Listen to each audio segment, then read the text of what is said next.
Hello दोस्तों, तो आज हम लोग बात करेंगे प्रकाश के परावर्तन के बारे में। यानी क्लास 10th का जो फिजिक्स पढ़ रहे थे उसमें 2 लेक्चर हम लोग देख लिए। तीसरे लेक्चर में आज हम लोग बात करेंगे प्रकाश के परावर्तन यानी रिफ्लेक्शन ऑफ लाइट के बारे में। किसके बारे में बात करेंगे? Reflection of light. तो सबसे पहले समझते हैं कि प्रकाश के परावर्तन होता क्या है। तो जब प्रकाश की किरणें किसी प्रकाशिक स्रोत से किसी वस्तु पर पड़ती, जैसे मान लिया यहाँ कोई एक प्रकाशिक स्रोत है। क्या है? प्रकाशिक स्रोत। अब इधर कोई भी एक वस्तु ले लेते हैं। ये कोई भी एक वस्तु है, इस प्रकाशिक स्रोत से लाइट निकल रही है। अब प्रकाशिक स्रोत से लाइट निकलने के बाद जैसे ही यह समांगी माध्यम हो या विसमांगी हो या जैसा भी हो, उससे होकर के गुजरेगा प्रकाशिक माध्यम में। अब यह वस्तु के पड़ने के बाद क्या हो सकता है? हो सकता है कि वस्तु द्वारा इस सभी के सभी प्रकाश को अवशोषित कर लिया जाए। क्या कर लिया जाए? अवशोषित कर लिया जाए। मतलब प्रकाश जाएगा और वहीं रह जाएगा, मतलब कुछ भाग रिफ्लेक्ट हो।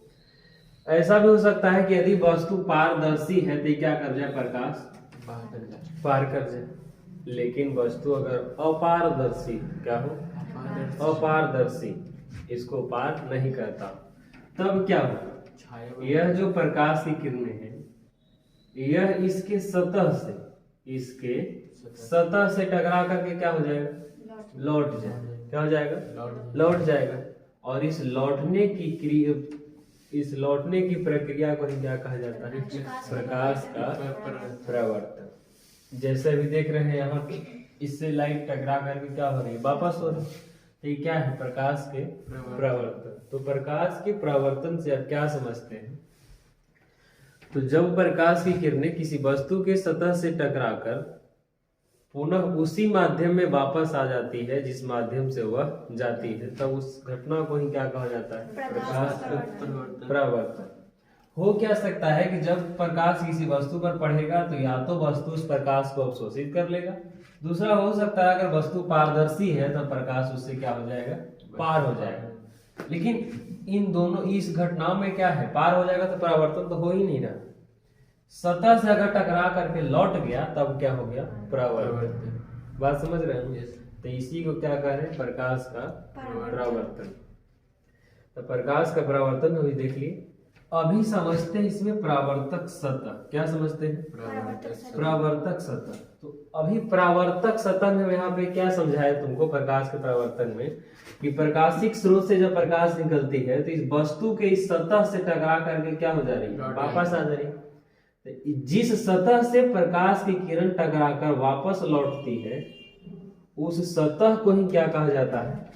परावर्तक सतह। उस सतह को ही क्या कहते हैं? परावर्तक सतह। और परावर्तक सतह के रूप में हम लोग ज्यादातर समतल दर्पण का उपयोग करते हैं। किसका उपयोग करते हैं? समतल दर्पण का उपयोग करते हैं, यानी प्लेन मिरर। प्लेन मिरर का उपयोग करते हैं। और यह जो हमारा प्लेन मिरर होता है, यह प्लेन मिरर पूरी तरह से क्या है? समतल।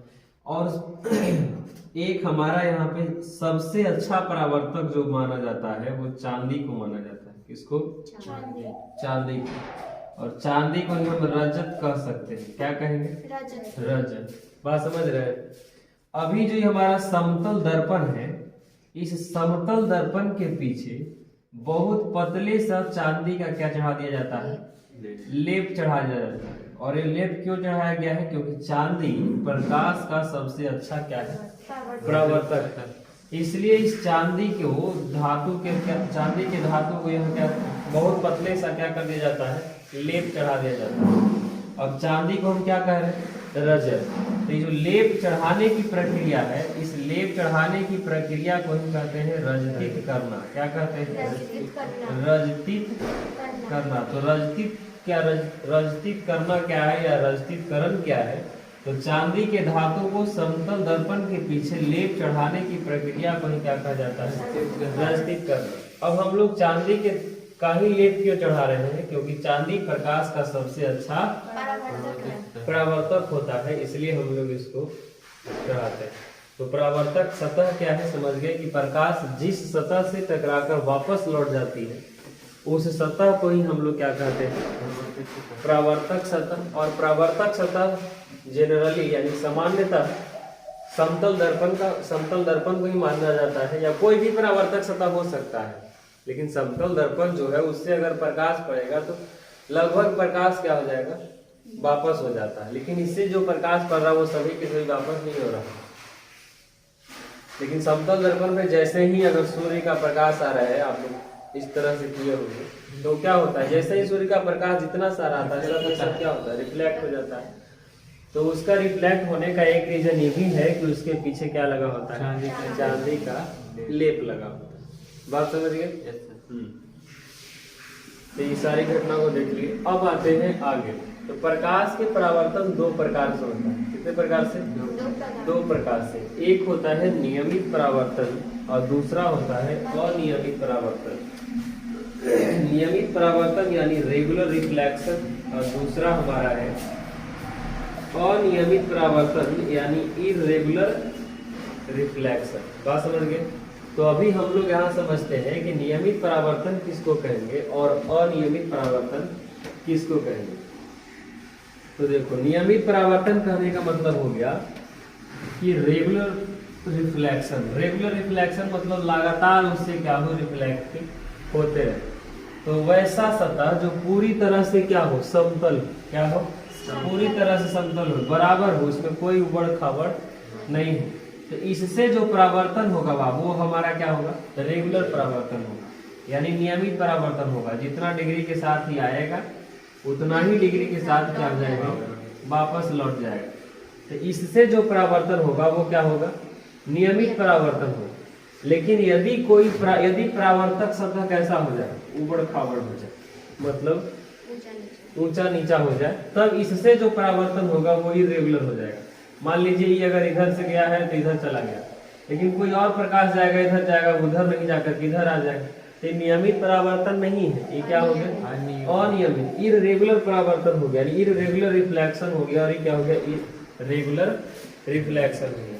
तो रेगुलर रिफ्लेक्शन में क्या होता है कि जो हमारा परावर्तक सतह होता है वो चिकनी होती है। क्या होती है, चिकनी होती है और पूरी तरह से समतल होती है। लेकिन इसमें जो है वो पूरी तरह से समतल नहीं होकर के और चिकनी भी नहीं होती। इसलिए चिकनी सतह से होने वाले परावर्तन को हम क्या कहते हैं, नियमित परावर्तन। और जो अनियमित परावर्तन है उसका सतह कैसा होता है, रुखड़ा होता है, यानी वो पूरी तरह से समतल नहीं होता है। तो रुखड़ी होता है, उसे क्या कहेंगे, अनियमित परावर्तन। कोई दिक्कत? तो अभी हम लोग इसमें समझ गए कि प्रकाश के परावर्तन होता क्या है, परावर्तक सतह किसको कहते हैं, और नियमित परावर्तन अनियमित परावर्तन समझ गए। कोई दिक्कत? यदि परावर्तक सतह पूरी तरह से समतल है, चमकीली है, एक समान है, चिकनी है, तो इससे जो परावर्तन होगा वो क्या होगा, नियमित परावर्तन। लेकिन अनियमित में जो हमारा इस सतह है वो क्या है, रुखड़ा है।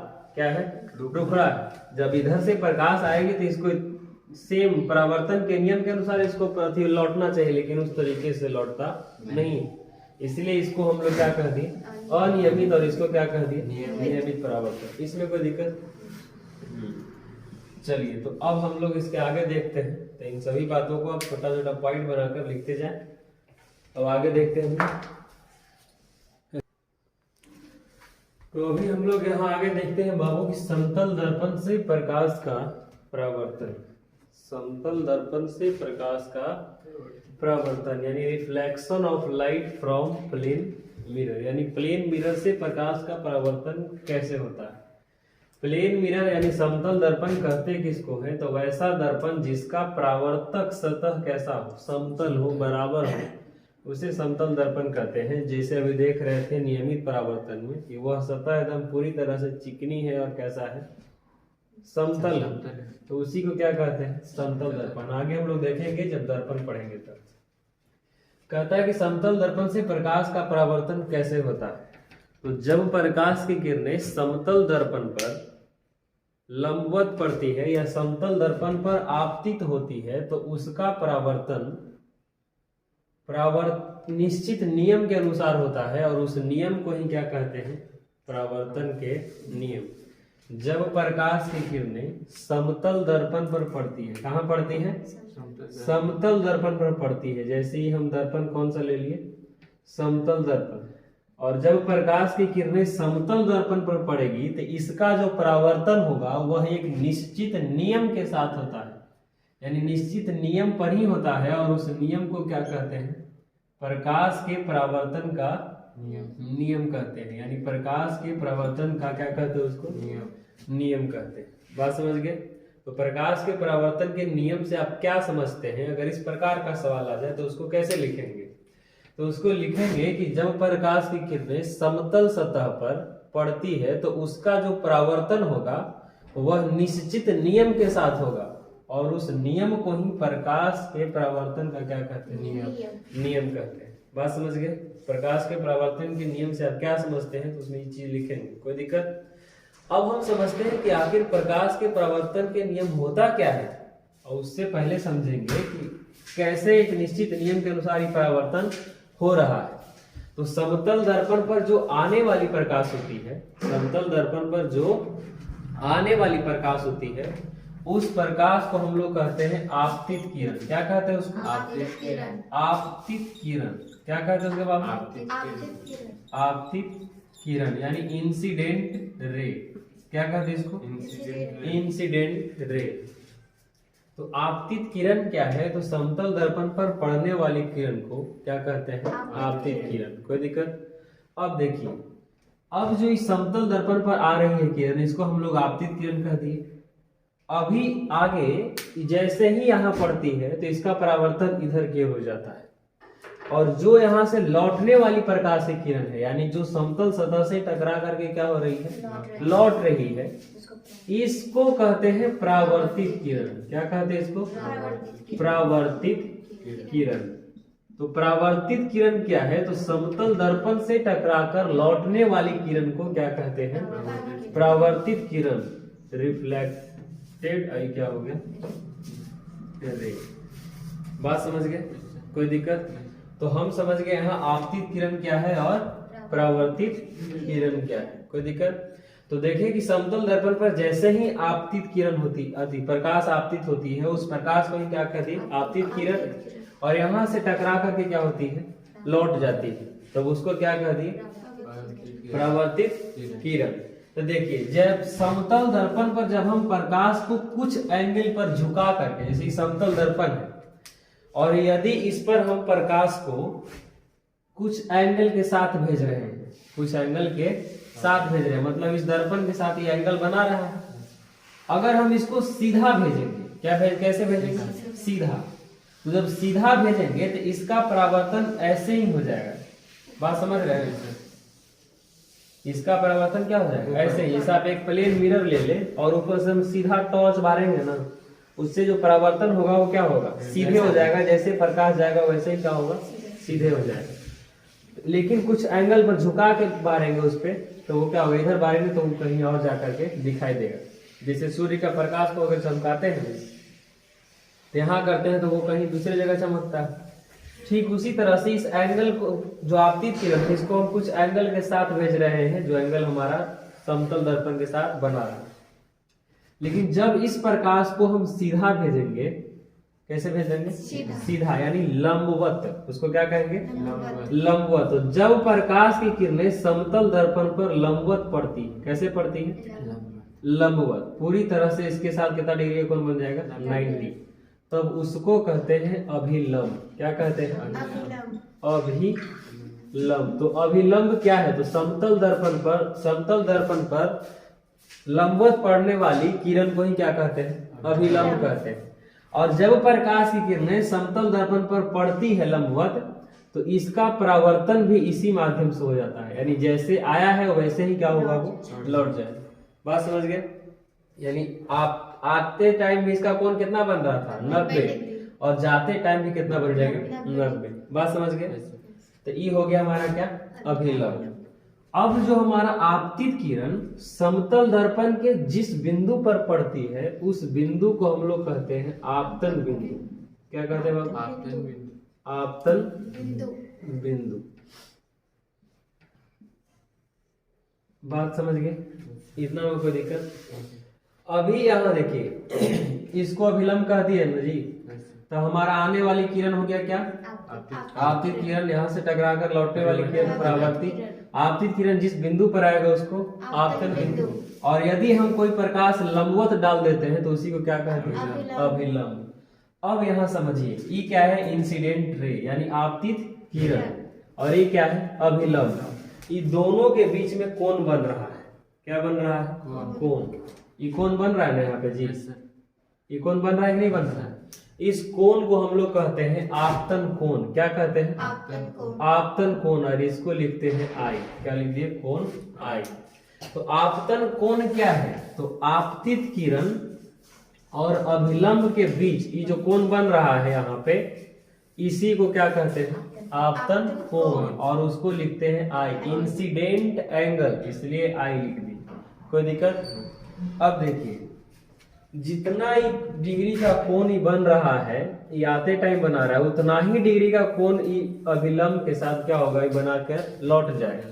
यानी इस इधर जो हमारा कोण होगा इसको क्या कहेंगे? आर कहने का मतलब है परावर्तन कोण। क्या होगा ये? परावर्तन कोण, क्योंकि अभिलंब और ये क्या है? परावर्तित किरण। तो अभिलंब और परावर्तित किरण के बीच के कोण को क्या कहते हैं? परावर्तन कोण, यानी रिफ्लेक्टेड एंगल। इसलिए उसको क्या लिख दिए? आर। बात समझ गए? और अब जो ये कोण आई होता है और ये कोण आर, ये दोनों का मान क्या होता है? बराबर। दोनों का मान क्या होता है? बराबर होता है। इसीलिए इसको शुरू में कहा गया कि जब प्रकाश की किरणें समतल सतह पर पड़ेगी, कहाँ पड़ेगी? समतल सतह पर, तो उसका परावर्तन क्या होगा? एक निश्चित नियम के अनुसार होगा, और उस नियम को ही हम लोग कहते हैं प्रकाश के परावर्तन के नियम। अब वो निश्चित नियम क्या है वो आगे हम लोग समझते हैं। पहले इन सभी बातों को समझिए।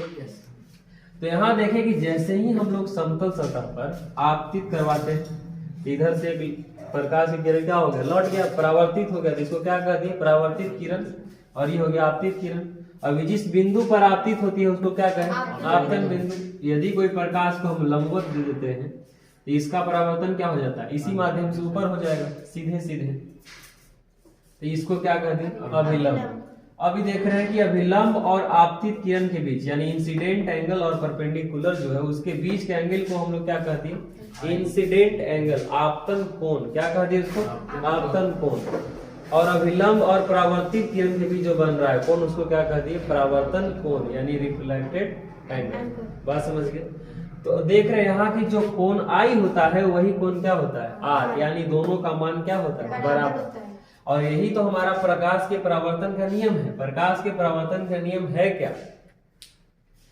तो इसमें वही नियम है कि आपतित किरण, परावर्तित किरण तथा आपतन बिंदु पर जो खींचा गया विलंब है, इस सभी के सभी क्या होता है? एक ही सतह पर होता है। और इसी को हम लोग परावर्तन के नियम कहते हैं। बात समझ गए? तो परावर्तन के दो नियम है। पहला नियम ही हो गया जो बोला गया है, सब आपतित किरण, परावर्तित किरण तथा आपतन बिंदु पर खींचा गया विलंब एक ही सतह या एक ही तल पर होता है। और दूसरा नियम कहता है कि कोण आई और कोण आर का मान क्या होता है? बराबर। यानी आपतन कोण का मान परावर्तन कोण के मान के क्या होता है? बराबर। तो देखिए, तो समतल दर्पण से जो प्रकाश का परावर्तन हो रहा है वह एक निश्चित नियम के साथ हुआ कि नहीं हुआ? हो गया ना? तो इसमें हम लोग ढेर सारी चीजों को समझ गए हैं कि आपतित किरण क्या होता है, परावर्तित किरण क्या होता है, आपतन बिंदु क्या होता है, अभिलंब क्या होता है, आपतन कोण क्या होता है, परावर्तन कोण क्या होता है। इन सभी चीजों को हम लोग देख लिए। तो यहाँ हम समझे कि प्रकाश का यानी समतल दर्पण से प्रकाश का परावर्तन कैसे होता है। तो समतल दर्पण से प्रकाश का परावर्तन निश्चित नियम के द्वारा होता है, और उस निश्चित नियम को ही हम लोग कहते हैं प्रकाश के परावर्तन के नियम। अब प्रकाश के परावर्तन के नियम क्या है वो भी हम लोग इसी में समझ गए कि आपतित किरण, परावर्तित किरण तथा आपतन बिंदु पर खींचा गया विलंब सभी क्या होता है? एक ही सतह पर होता है। अब आपतित किरण और अभिलंब के बीच को क्या कहते हैं? आपतन कोण। परावर्तित किरण और अभिलंब के बीच को क्या कहते हैं? परावर्तन कोण। ये दूसरा नियम हो गया। बात समझ गए? कोई दिक्कत इसमें? तो ये हो गया हमारा बाबू समतल दर्पण से प्रकाश का परावर्तन। कोई दिक्कत? तो हेडिंग दे करके इसको लिख लीजिए डायग्राम को, बाकी सब चीज लिखा हुआ मिलेगा आपको आगे। तो बाबू हम लोग इसमें समझ गए कि प्रकाश के परावर्तन ये सब होता क्या है, प्रकाश के परावर्तन के नियम क्या है वो भी इसमें समझा दिया गया है। प्रकाश के परावर्तन में 2 नियम लिख करके नीचे डायग्राम बना दें, वो हो गया है। तो अब हम लोग मिलेंगे अगले वीडियो में, अगले लेक्चर में। तो आप लोग सभी हमारे टेलीग्राम चैनल बड़ा कैरियर ऑफिशियल पर जुड़े और इससे आप PDF प्राप्त कर सकते हैं इन सभी चीज़ों का। अगर वीडियो अच्छा लगा है तो हमारे वीडियो को लाइक करें, सब्सक्राइब करें चैनल को और शेयर भी कर दें, ताकि हम और जोश और जुनून के साथ वीडियो बनाते रहें। तो हमारा बच्चा लोग इधर मुस्कुरा रहा है। चलिए तो धन्यवाद, मिलते हैं अगले वीडियो में।